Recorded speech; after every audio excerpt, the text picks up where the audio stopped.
Grouping wrong issue. Sa grouping wrong, control T nyo, check nyo yung grouping wrong, click nyo, then makikita kayo dyang yellow lines. So, yun yung nagkakos ng error. So, ibig sabihin, possible, hindi naka-snap or, ewan, no? Check natin. Para hindi kayo malito, check nyo yung comment files. Ayan, ito, yung dilaw para mawala. Then, zoom in nyo. As you can see, may gaps, ayun, no? Or may overlap, makapatong. Ayan, check natin. Ayan. Kung mapapansin nyo, may wall tong kabila. Ayan.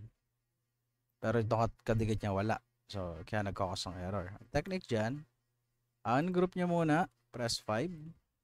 Ayan. And then, siguro, mas maganda gawin. Iyaan ako muna to. Z-tool or Z-tool. Ayan. I-merge ko lang yung dalawa. Ayan. Tapos, kakat ko ulit. Ulit. Ayan. Hinata ko siya doon. Diba? Una, ginawa ko. Ando mo muna. Una, ang ginawa ko, nag-Z-tool ako dito or Z-tool. Zebra. Itong line na to, hahatakin ko papunta dyan. Okay, papasok. Then, i-merge ko lang yung dalawa. Hindi lahat ha. Yung dalawang yun lang. Merge. Then, ikakat ko uli. F. T. Okay. Then, group. Oh, may error pa rin. Na dito daw. So, kasi nga, may wall to. As you can see, may wall. Ito wala. Meron na pala. So, check natin isa-isa, no? Pag-group, start tayo dito. Group, goods. Group, goods. Yan. Parts by parts lang. Then dito, group.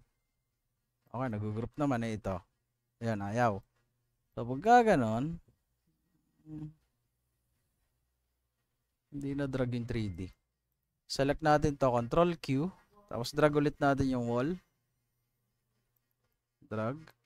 Check natin kung nagka-wall lahat. Control D. Yan, deadlock. Pwede natin siyang i-group lahat.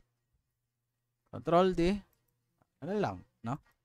So, kasi kanina walang wall to or iba yung wall direction. Siguro hindi napasama kasi hindi naka-group. So, yan lang guys. Very easy.